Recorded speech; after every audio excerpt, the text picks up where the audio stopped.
Setelah sebelumnya membongkar satu demi satu dugaan keburukan mantan istrinya Larissa Chow lewat unggahan close friends yang akhirnya tersebar, kini Alvin kembali membuka beberapa bukti Larissa yang sempat diduga bermain api dengan pria lain saat keduanya masih memiliki ikatan pernikahan. Dalam tulisannya, Alvin menegaskan jika Larissa masih terus membantah, maka akan banyak bukti-bukti yang bakal ia keluarkan lagi. Lebih lanjut, Alvin juga mengungkap jika baru-baru ini ada 3 orang pria yang mengaku pernah memiliki relasi spesial dengan Larissa setelah unggahan instastory-nya viral di jagat maya. Yang lebih mengejutkan adalah jika Alvin memberikan bukti dugaan perselingkuhan Larissa pada tahun 2017 saat keduanya baru 1 tahun menikah. Alvin juga menutup tulisannya seraya memberi nasihat kepada Larissa agar mengubah sifatnya agar tak dijauhi oleh teman-teman dekatnya. Selain itu, Alvin juga membandingkan permasalahan dirinya dengan mantan suami Henny, Zikri Daulay. Jika terjadi sesuatu yang kurang berkenan, maka penyelesaiannya berakhir di belakang tanpa harus diumbar ke publik. Intinya, Alvin ingin jika kehidupan barunya bersama Henny tak diusik oleh Larissa. Apalagi Henny dalam waktu dekat bakal melahirkan buah cintanya dengan Alvin.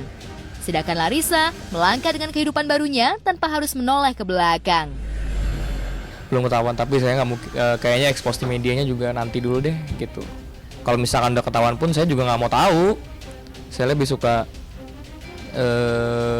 taunya juga kayak dibuat semacam kejutan lah. Kita buat pengajian, terus di situ ada kejutan gitu. Jelas senang semua ya. Mau punya anak lagi gitu, dan emang saya juga pengen banget punya anak lagi kan. Mamah juga pengen punya cucu lagi gitu. Alhamdulillah teman-teman sih senang semua. Karena prinsip saya nggak begitu menanggapi berita yang ada. Netizen mau menilai sendiri juga nggak masalah seperti apa. Bagi saya yang menjalankan kehidupan itu kan kita semua gitu. Kalau ada penggiringan opini ya netizen mau menghakimi saya seperti apapun nggak masalah. Karena saya merasa nggak seperti itu gitu. Menurut saya ya pro kontra itu sesuatu yang biasa lah mas. Namanya kehidupan ya. Apalagi kalau misalkan kita dikenal banyak orang. Kalau misalkan kita terlalu menanggapi, saya jadi berpikir kalau kita apa-apa ditanggapin, dikit-dikit ditanggapin, gak akan ada habisnya, justru makin seneng.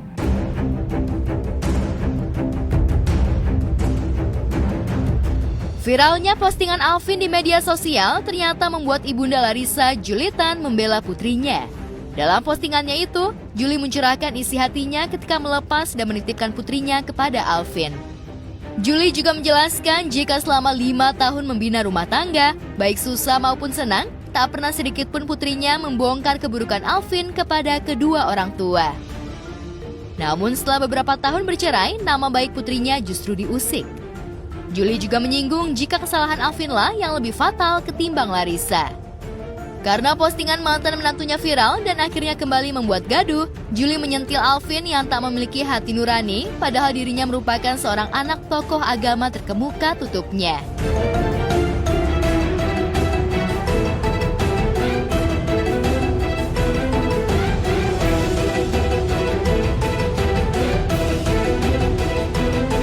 Jika Julitan membela, lain halnya dengan Larissa yang sepertinya tampak tenang dengan postingan panjang Alvin soal dugaan perselingkuhannya dengan banyak pria pada masa lalu.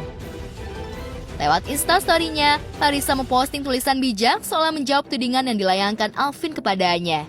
Dalam postingannya, jika seorang yang bijak maka akan tenang jika terlilit masalah, sedangkan yang tidak bijak maka akan berbuat gegabah. Larissa juga menambahkan jika tujuan hidupnya hanya pada Allah, maka ia tak masalah jika aibnya diumbar ke publik.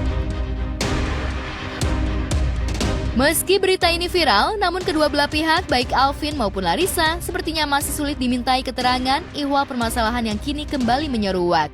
Meski keduanya sadar jika polemik antara Larissa dan Alvin bakal berimbas buruk pada buah hatinya, toh nyatanya hingga kini perang postingan di media sosial masih terus berjalan.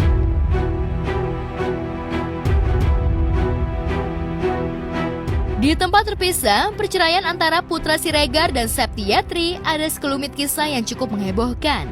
Sejak dirinya melayangkan gugatan cerai di Pengadilan Agama Jakarta Timur, pengusaha ponsel itu sudah tak lagi memberi nafkah kepada anak-anaknya. Meski sudah memelas untuk meminta bantuan, namun pesan singkat Septi tak digubris oleh Putra. Karena tak direspon oleh Putra, Septi pun memberanikan diri untuk meminta kepada karyawan Putra Siregar. Sayangnya, respon karyawan pun sama seperti Putra. Kalau rekening di blok kayaknya enggak, karena itu kan rekening aku sendiri, buat apa sih di blok gitu. Tapi misalnya kalau minta uang ya jelas enggak. Jadi aku mau minta ke bagian keuangan aku juga nggak dikasih, bahkan nggak direspon gitu. Mungkin ini caranya dia ya, biar aku nggak bisa ngapa-ngapain, biar aku yang justru balik ke dia. Tapi menurut aku udah cukup deh 4 tahun, terserah kamu mau ngapain aku gitu. Orang rezeki juga udah diatur. Jadi kalau misalnya dia nggak mau ngasih atau nggak buat nyuruh bagian manajemen dia nggak usah transfer, ya udah nggak apa-apa. Minta popok susu anak, tapi aku minta bantu kirimin duit, cuman nggak dikirim dan nggak di-read, padahal online. Dan emang kayaknya udah di-meetingin supaya untuk tidak.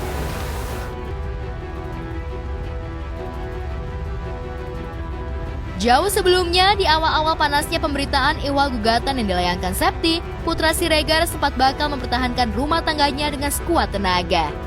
Pun dengan Septi yang berharap jika rumah tangganya dengan putra bisa kembali seperti sedia kala, meski dirinya yang melayangkan gugatan.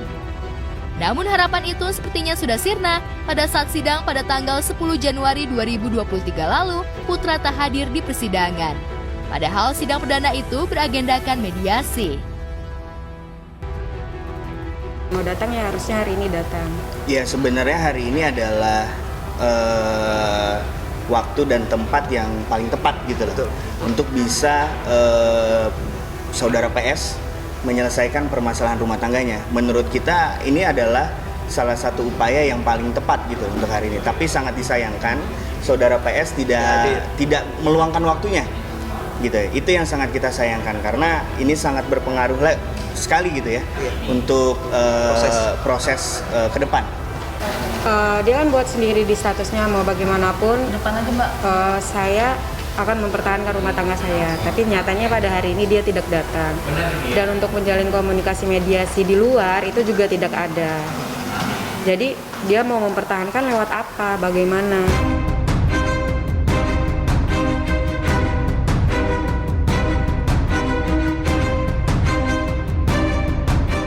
Kasus dugaan tindak pidana kekerasan dalam rumah tangga yang dilakukan Ferry kepada Vena Melinda terus bergulir.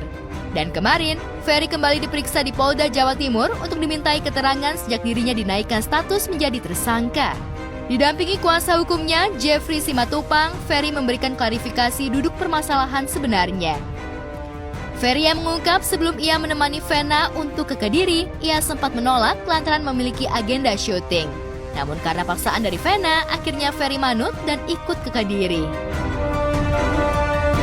Kami akan meluruskan semua berita-berita yang sudah menjadi liar selama ini. Jadi begini ya, kita harus lihat kronologis itu secara utuh. Jangan ada dipotong sama sekali. Silakan Pak Ferry. Saya mau tahu nih, di tanggal 7 sebenarnya apa yang terjadi? Di tanggal 7 itu saya sebenarnya ada kegiatan lain. Sebenarnya ada kegiatan lain tuh. Ya, harusnya saya pada tanggal 7 itu saya ada syuting. Tapi karena saya diminta didampingi istri saya untuk bisa membawa mobil ke dapilnya, jadi akhirnya sudah segala dan berbagai macam cara saya cancel kerjaan saya menemani istri saya ke dapilnya di Jawa Timur. Menemani dapil di Jawa Timur. Di tanggal 6, mana fotonya? Foto, tanggal 6.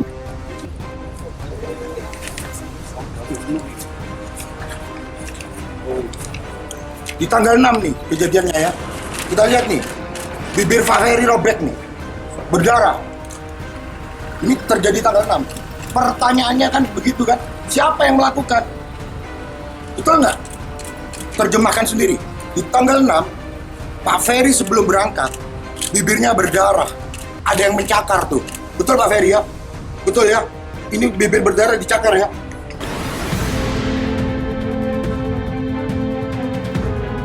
Puncaknya pada tanggal 7 itulah terjadi keributan hebat hingga akhirnya terjadi peristiwa jika Vena mengeluarkan darah di bagian hidung. Lantas seperti apa kronologis kejadian sebenarnya versi Ferry? Benarkah sebelum kejadian, Vena sempat histeris hingga mencoba melukai dirinya sendiri dan Ferry mencoba menenangkannya? Ya, jadi di Kediri itu saya mungkin tidak bisa bercerita banyak, tapi terjadi percekcokan antara saya dengan pihak istri. Jadi saya tekankan lagi, ada terjadi percekcokan yang luar biasa, yang akhirnya saya berniat untuk menenangkan istri saya yang sedang histeris. Menenangkan, meeting nggak, Pak? Meeting nggak? Nggak. Bagaimana cara Bapak menenangkan itu? Enggak, menenangkan dari istri saya sudah histeris, memukul-mukuli dirinya sendiri. Berusaha menyakiti diri sendiri? Ya. Jadi saya mengangkat beliau ke kasur. Pada saat itu beliau memajukan mukanya, menempel mukanya ke saya dengan mengumpat kata-kata. Akhirnya saya ingin menyudahi. Saya bilang karena kata-kata itu yang buat saya sudah melebihi apapun lah. Dalam hati sudah tidak sepatasnya keluar dari kata mulutnya istri saya. Akhirnya saya ingin menyudahi. Saya rebahkan dia di tempat tidur, dan pada saat itulah dia bilang bahwa saya mematahkan hidungnya. Dia mematahkan, Bapak mematahkan hidungnya. Dia Per menyampaikan, hari ini ada satu statement yang Ibu V katakan yang menyatakan bahwa kemungkinan hidung saya patah. Bukan dipatahkan loh, kemungkinan. Kalau kemungkinan jangan dijadikan statement. Pertanyaannya hidungnya patah atau tidak? Teman-teman wartawan sudah melihat kan? Pada saat Ibu V datang kemari, apakah hidungnya dalam keadaan patah? Apakah ada perban? Itu yang pertama. Yang kedua, lalu muncul berita baru nih. Tulang rusuknya katanya patah. Pada saat datang, apakah menggunakan alat bantu atau tidak? Ayolah, kita sama-sama cerdas dalam menilai sebuah berita. Kita lihat faktanya. Bener nggak tuh hidung patah? Bener nggak tulang rusuknya retak? Kita lihat hasil visumnya. Betul nggak itu hidungnya patah? Jangan sampai sebuah peristiwa yang sebenarnya tidak terjadi itu diada-adakan, ya begitu. Diperiksa oleh dokter, memang sudah ada permasalahan di rusuknya dia. Ada pergeseran rusuk? Iya, dan itu sudah kejadian kan sudah 3 bulan sering terjadi. Jadi maksimumnya itu dugaan KDRT-nya itu adalah yang di tanggal 8 itu yang di Kediri, ya. Tapi Vena yang berdarah-darah di situ. Tapi menurut Vena selama 3 bulan kalau mereka ribut, terutama sudah mulai ada rasa kecemburuan karena Vena sudah mulai aktif lagi di politik. Katanya dia suka di fitting kayak gitu karena suaminya itu kan jago silat. Jadi kalau di fitting begitu rusuknya itu ketekan, kesakitan. Mengenakan topi dan kemeja putih serta masker dengan warna senada, Ferry sepertinya begitu siap secara mental menghadapi laporan Vena terkait dugaan tindak pidana kekerasan dalam rumah tangga. Apalagi Ferry Hakul yakin jika ia sama sekali tak melakukan hal yang dituduhkan oleh istrinya itu. Jadi kita akan membuktikan pada hari ini Pak Ferry hadir di Polda Jatim untuk memenuhi panggilan dari kepolisian Polda Jatim. Sebagai warga negara yang baik, Pak Ferry datang hadir dan mempersiapkan mental dengan baik. Sekali lagi, kami akan buka semua faktanya. Ferry itu ditetapkan oleh Polda Jatim hari Rabu sudah digelar, ditetapkan sebagai tersangka, tapi kita baru dikasih tahu hari Kamis. SP2HP sudah saya terima, dia menetapkan dia sebagai tersangka. Hari ini akan di BAP dan kita akan melihat nanti sore apa sikap dari Polda Jatim. Walau dengan bukti-bukti yang sudah mencukupi, saya nggak tahu. Ya nggak apa-apa, tunggu aja nanti, kita lihat nanti sore lah jawabannya semuanya. Oke? Udah? Sejak kasus KDRT ini mencuat, Ferry memang seperti benar-benar terpojok. Apalagi opini publik sudah semakin liar. Belum lagi dua putra sambungnya, Verrel Bramasta dan Atala Naufal yang membuat konten games yang diduga menyindir Ferry. Dalam sebuah abjad games itu, Verrel dan Atala menyinggung soal botak yang tengah bermasalah hingga hidung berdarah. Oke guys, sekarang kita sambil nunggu kayak kita mau update challenge aja. Sekalian kita refreshing otak ya, karena lumayan pusing ya. Sulit. Oke, silakan dulu. Aku sih nggak mungkin kayak gitu. Botak lagi bermasalah. Cinta makan itu cinta.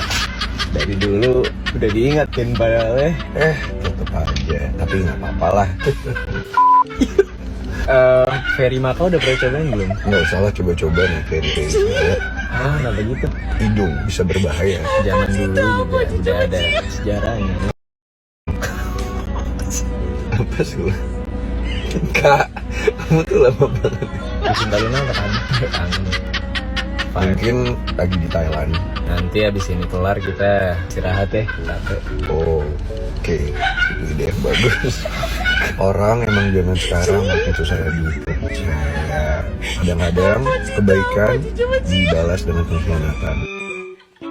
Para cowok-cowok di sana jangan pernah kasar ya sama cewek-cewek. Queen, perempuan harus tahu perempuan seperti Queen. Rehat, ini ada waktu rehat buat kita bisa istirahat dengan teman ya kan. Sama, kakak juga pingin banget istirahat, tapi kita harus support dan harus ada dulu sekarang. Tentu, pastinya kita harus support keluarga kita dan melewati ini bareng-bareng.